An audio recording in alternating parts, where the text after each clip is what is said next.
Hi everyone, my name is Marc Bates. I'm a metabolic health coach, and today's topic is the rapid decline of mitochondrial health because you're eating processed foods. Did you know that processed foods destroy mitochondria within weeks? The onset of mitochondrial dysfunction due to ultra-processed food consumption is startling rapid, surpassing researchers' expectations. Recent epidemiological data spanning over 100,000 participants reveals a stark reality. Individuals consuming more than 4 servings of ultra-processed foods daily face a 32% higher risk of developing metabolic syndrome compared to those consuming fewer than 2 servings. The NOVA classification research has unveiled findings that are more than just alarming, going beyond the concept of empty calories. These foods actively damage cellular energy production systems. The biomarker timeline swiftly reveals the rapid progression of cellular damage. Advanced glycation end products ages increase by 31% within 4 to 6 weeks of high processed food consumption. This timeline shocked researchers who expected gradual deterioration over months or years. C-reactive protein levels climbed 23% higher in populations consuming the highest quartile of ultra-processed foods, and interleukin-6 levels spiked 28% higher in the same groups. Fasting insulin concentrations show a 19% increase, while HOMA-IR scores measuring insulin resistance demonstrate a 24% elevation. The most concerning finding concerns adiponectin levels, which dropped 22% in high consumption groups. Adiponectin regulates metabolic function, and this decline occurs within weeks rather than months. Oxidative stress markers also increased by 26%. Antioxidant enzyme activity, specifically superoxide dismutase, decreases by 18%. These biomarker alterations manifest within 2 or 3 weeks of dietary pattern changes. Cellular machinery are under attack. The Maillard reaction drives age formation when reducing sugars and interacting with amino acids under industrial heating conditions. Ultra-processed foods generate excessive amounts of specific ages like carboxymethylylysine and methylglycoxyl during extrusion, baking, and frying processes reaching 100 to 180 degrees centigrade. These ages bind to RAGE receptors on mitochondrial membranes, triggering oxidative stress cascades. Age accumulation directly impairs electron transport chain efficiency, affecting complex 1 and complex 3 functions. This results in a 15 to 20% reduction in ADP synthesis capacity within 6 weeks of high processed food intake. The damage extends beyond energy production. Ages cause mitochondrial dysfunction and reduce the expression of PGC1 alpha, the master regulator of mitochondrial biogenesis. Muscle tissue samples from individuals with high processed food consumption show a 27% decrease in mitochondrial density. High fructose corn syrup generates methylglycoxyl at rates 10 times higher than glucose. Acrylamide from heated starches directly cross-links with mitochondrial proteins. The cellular machinery gets damaged from within. There's also economic consequences of mitochondrial impairment.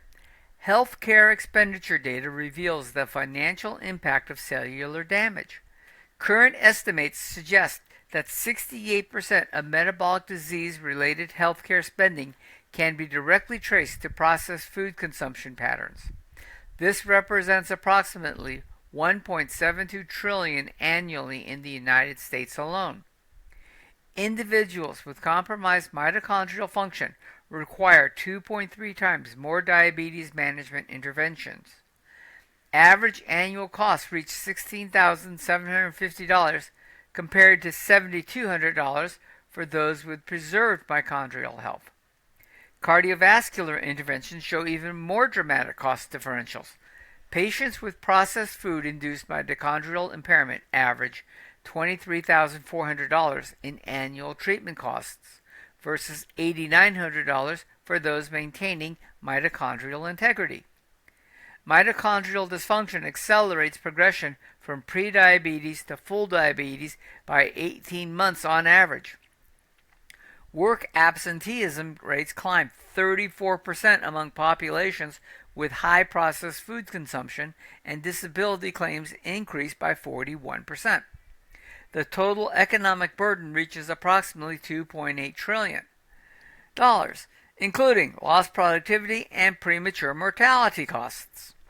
These figures represent a 340% increase over 2 decades, correlating directly with ultra-processed food consumption, rising from 32% to 73% of total caloric intake. Okay, if you would please, like, subscribe, hit the bell button if you want to be notified. It helps the channel out a great deal. Thank you so much. Okay, recovery evidence points to ketogenic superiority. Whole food interventions demonstrate mitochondrial recovery potential, but ketogenic approaches show superior results. Mediterranean whole food studies reveal that participants replacing 80% of their processed food intake show a 34% improvement in mitochondrial density within 12 weeks. ADP production capacity recovers by 28% in the same time frame. High fiber interventions produce modest improvements. Participants consuming 45 to 50 grams of fiber daily from whole sources demonstrate a 41% reduction in inflammatory markers within 8 weeks. Ketogenic interventions deliver faster, more comprehensive recovery. Research demonstrates ketogenic diet exposure elicits compensatory mechanisms augmenting mitochondrial mass and bioenergetics via the PGC1 alpha, SIRT-T3, UCP2 axis.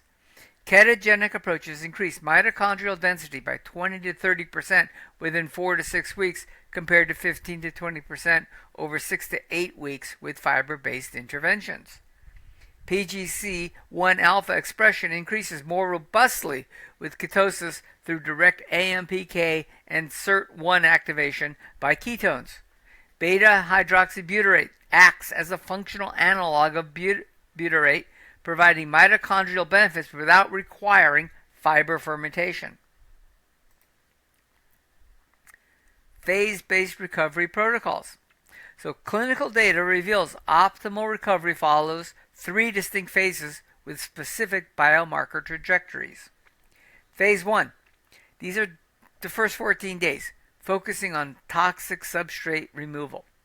Fasting insulin tends to drop 30 to 50% within 7 to 10 days. HOMA-IR decreases 40 to 60%, and triglycerides fall 20 to 40%. C-reactive protein levels decline 20 to 50%. Blood ketones rise to 0.5 to 1.5 millimoles a liter. Brain fog lifts, and energy stabilizes as glycogen depletion triggers insulin reduction, AMPK, SIRT1 activation. Phase 2, basically weeks 2 to 8, targeting cellular repair and mitochondrial biogenesis. PGC1 alpha expression increases by 1 to 200% based on biopsy studies. TFM and mtDNA copies rise by 30 to 50%. VO2 max improvements, that's athletic performance, become measurable in weeks 4 to 6. Liver enzymes drop 30 to 50%, in NAFLD patients. That's non-alcoholic fatty liver disease, right? That's fatty liver, okay? HbA1c decreases 0.5 to 1.2% within 8 weeks. That's significant because that's going to be one of the markers for whether you're metabolically healthy, pre-diabetic, or type 2 diabetes. Okay? Energy becomes LDL particle size shifts to pattern A. Now, I normally say don't worry about LDL, but there are multiple pattern sizes, small, dense, all the way to light and fluffy on LDL, and you don't want pattern A, which is the small, dense ones. Okay? I'm sorry, you don't want pattern D, which is the small, dense. Pattern A is light and fluffy. So particle sizes shift towards the light and fluffy. Energy becomes sustainable. Strength returns and cognition sharpens. Okay, phase 3. This is months 2 to 16 to 12, first year, right? And beyond. This continues for longer, but this is within the first year. Establishing metabolic reintegration and personalization. Fasting insulin maintains levels below 5. All right. HOMA-IR normalizes below 1. HbA1c stabilizes in the 5 to 5.4% range, which means you're no longer type 2 diabetes range, right? Adiponectin levels increase while leptin and ghrelin signaling normalizes, so you're no longer hungry all the time, right? VO2 max strength and endurance improves 10 to 30% over baseline. These are just great improvements. Okay, critical windows for intervention. Recovery potential diminishes with prolonged metabolic damage, and this is just the truth. Okay, cognitive decline becomes partially irreversible after approximately 10 years of hypometabolism. Okay, neuronal loss limits recovery potential despite ketogenic intervention. Type 2 diabetes duration exceeding 10 to 12 years involves progressive beta cell apoptosis and insulin secretory failure. So if you're type 2 diabetes and you've been type 2 diabetic for 10 to 12 years, you may never get back to where you were before, but you'll get back a great deal, okay? But just understand there are limits. If you've been abusing your body for a long, long time, you may never get back to your levels when you were 20s and 30s and something, okay? Mitochondrial DNA copy loss becomes semi-permanent without intensive ketogenic therapy combined with fasting protocols. We can talk about that later, and there are ways of doing that, but that means really intense ketosis and fasting. Not for everybody, okay? Non-alcoholic fatty liver disease reverses within 2 to 8 weeks, but if you let it go too long and it was too big, the fibrosis represents architectural liver changes with only partial reversal potential. Okay, so if you started getting cirrhosis, we can't reverse that, but we can help fix it and we can get partial reversal, okay? Sarcopenia involves muscle mitochondrial loss and satellite cell exhaustion. Sarcopenia is when your muscles just basically go away, right? And that's one of the big problems with the sugar diet that's out right now. Everyone's talking about. You're not getting enough protein. The protein forces a metabolic release, which drops weight very quickly, right? Which is what people say, oh, it's dropping weight. But it also means you're taking in so little protein that you're losing muscle mass. And this muscle mass loss may never come back, okay? And to get it back, you have to be doing very large amounts of resistance training. And you have to go right back to eating lots of animal protein and ketosis, right? Not something I would not suggest going on that roller coaster. Okay, I've got a whole video on the sugar diet, so watch that one. Don't buy the hype. The sugar diet's bad for you. It really is. Okay, unless you're a bodybuilder, doing it for that 2 weeks before competition. You're trying to drop fat quickly, and you're willing to take the hit to your metabolic health.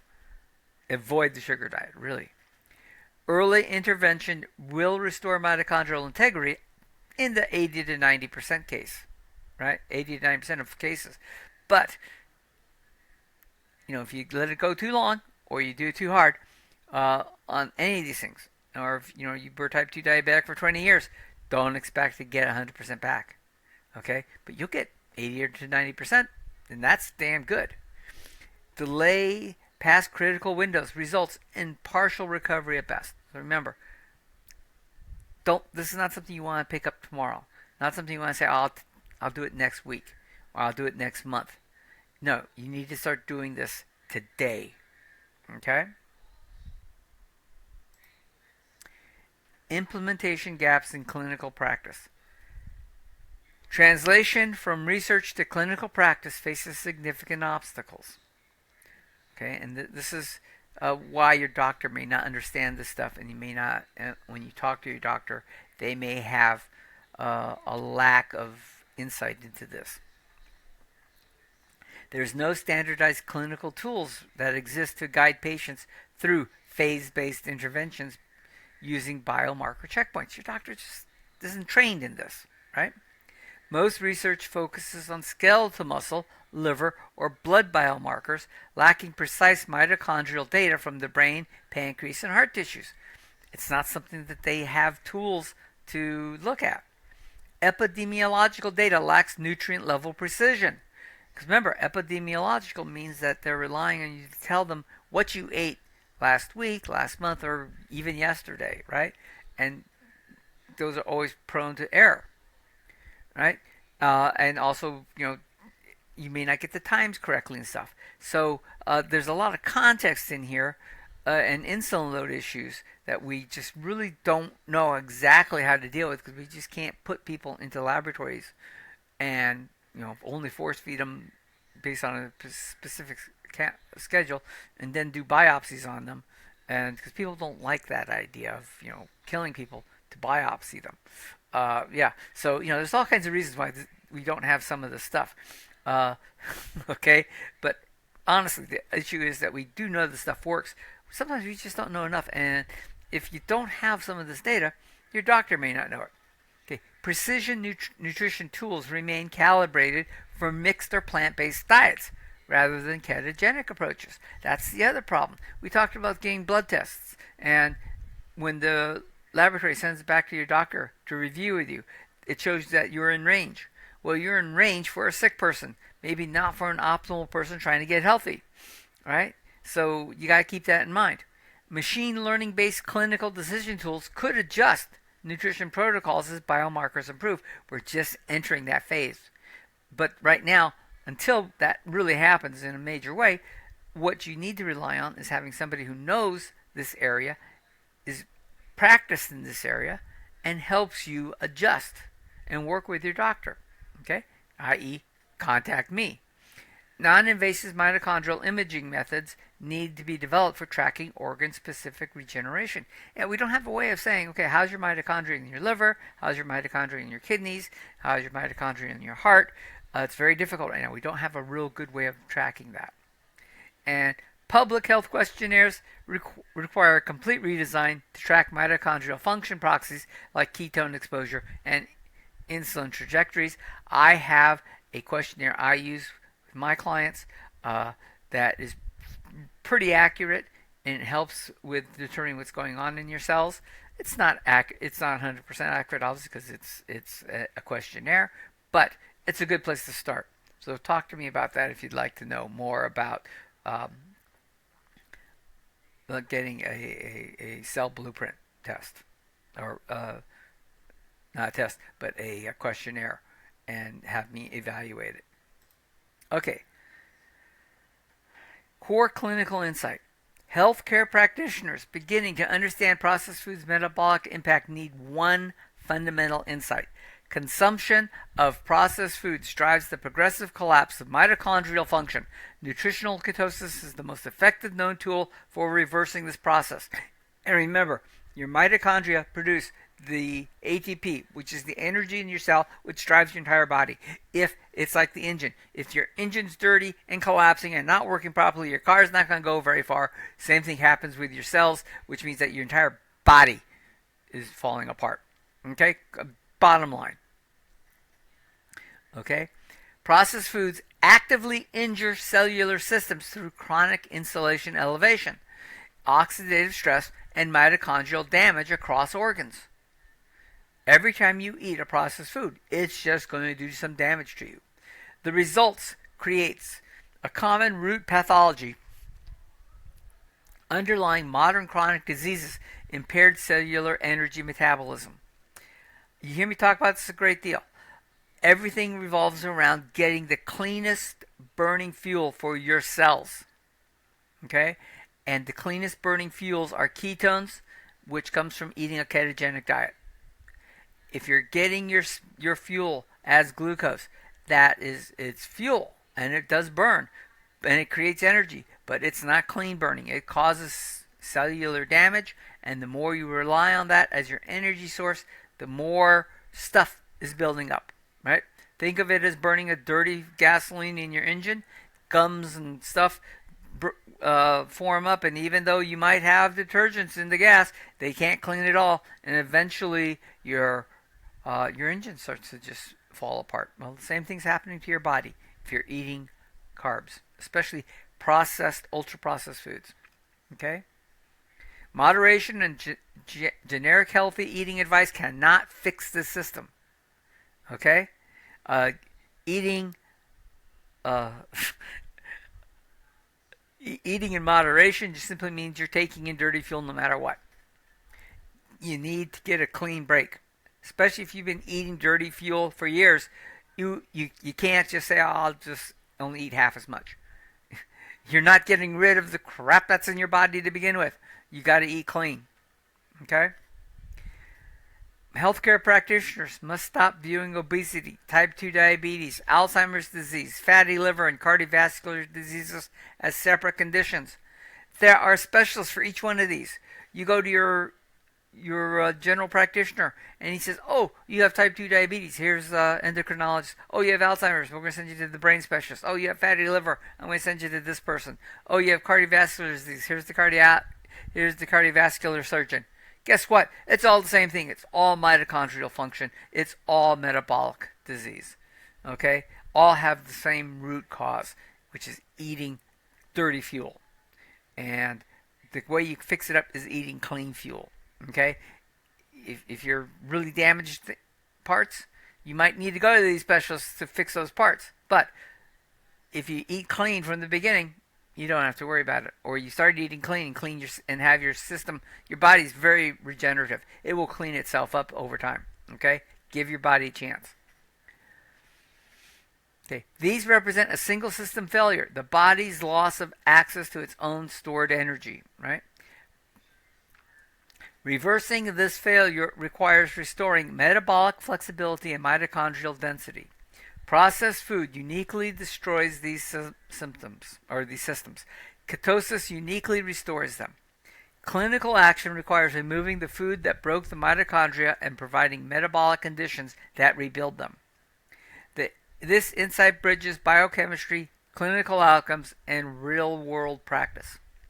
If practitioners internalize this understanding, the chronic disease burden could begin meaningful reversal within weeks rather than years. Okay? The research data supports the immediate implementation of phase-based recovery protocols for practically everybody. 80% to 90% of Americans have some form of mitochondrial disease or metabolic disease, which all points back to mitochondria, which is your energy production method in the cell. Okay?